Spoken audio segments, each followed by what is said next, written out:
Hey YouTube, how's it going? Well, in the last Beyond the Foil, one of the things I was talking about, or ranting about, or whatever it was I was doing, was a bit of music that xPDTv used in his more recent intro on his Kerbal Space Program videos. I had been absolutely certain that I had heard that somewhere before, and I was very certain that it was a Incompetech.com piece of music. I'm still not sure whether I've heard it before. It sounds very familiar. I'm certain I've heard it somewhere before. But it turns out it's not a Incompetech.com thing.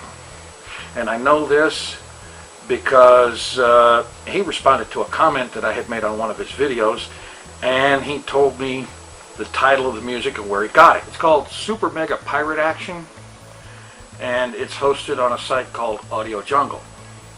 And that's cool. I was able to listen to a 3-minute piece of it. I don't know if that's the whole thing or not, but I listened to it, and I tell you what, oh boy. Regardless of whether I've heard it before or not or anything, that bit of music has really inspired something. And I would see about getting it, even if I had to stretch my budget to go the $14 to buy the license for it. But honestly, I read over the licensing stuff, and not only is it a massive, confusing jumble of crap, near as I can make out, I wouldn't be able to use it the way I want to, because their licensing is set up in such a way that when you buy the license, you can use the thing in one thing, and only in one thing. And that wouldn't work. That would not work at all.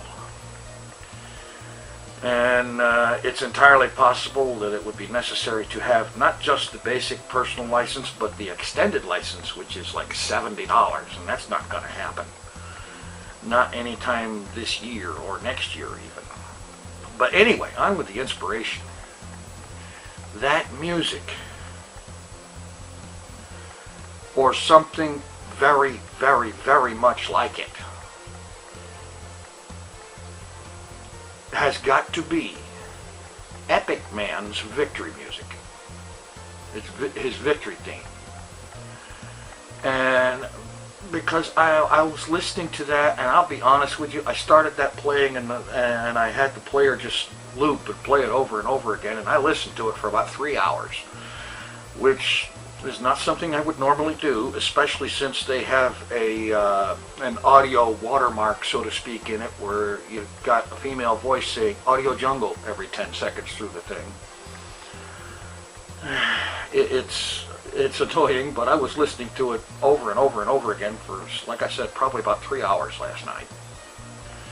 Because I can see Epicman's story listening to that.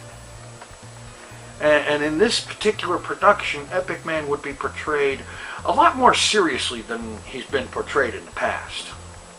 I mean, he's been, let's face it, up to now he's been largely comic relief. But in this major production, he would be much more serious, much more, in a way, down to earth and so on. But anyway, the story goes, he starts out, he's an ordinary guy. He's an ordinary guy, and by some means or another that I haven't figured out yet,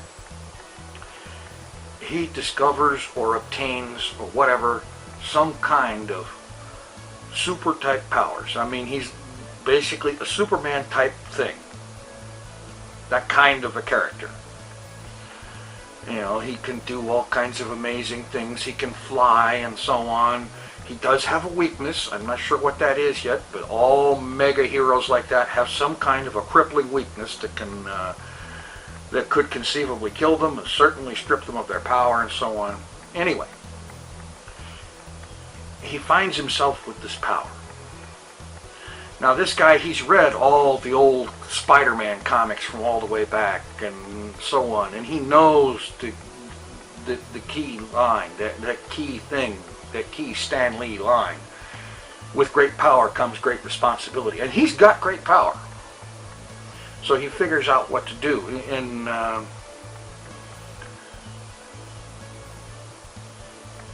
he creates a costume.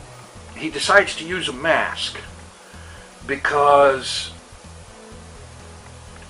unlike in the Superman comics, he realizes that the Clark Kent glasses trick isn't going to be real. It's unrealistic as all get out. I mean, think about it.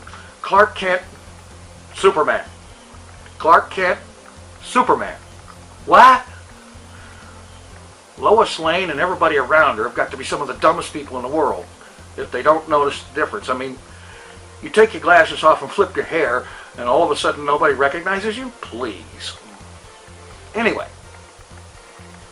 so for that kind of a reason, he decides to wear a mask.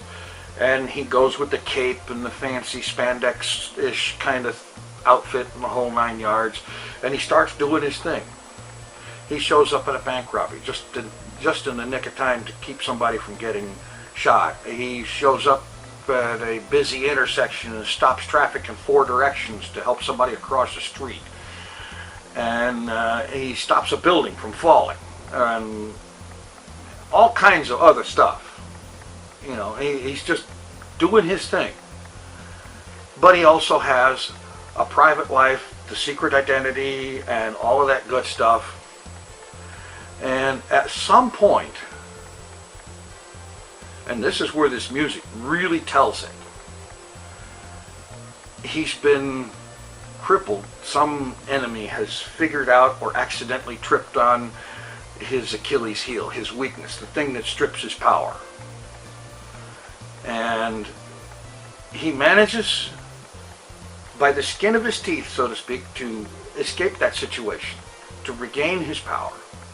But now he finds out that literally on the other side of the world, some group of terrorists has launched a bunch of nuclear missiles, several of them at the same time, going to different destinations. And he's the only thing that can even have a hope to stop it.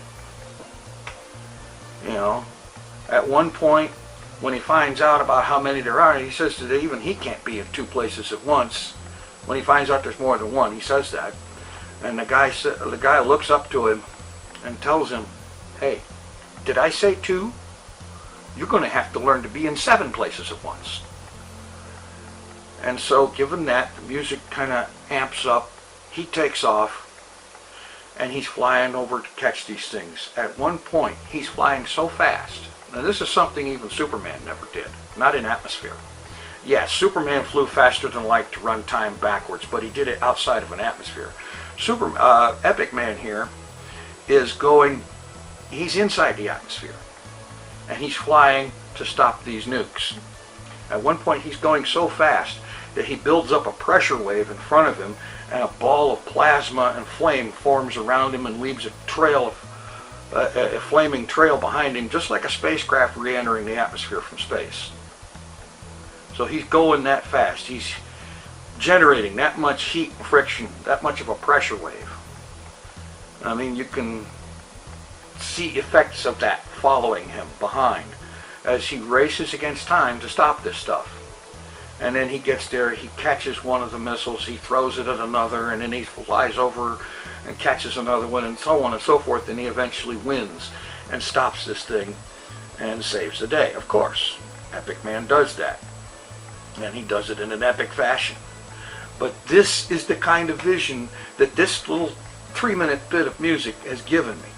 I don't know if there's any way in the world I could ever produce this thing for real and make it as good as the vision I have for it, but I'd love to try. And now the phone's ringing. It's probably a spammer. I will link the music in the description. Give it a listen. It's really good. Take it easy. I'm out of here.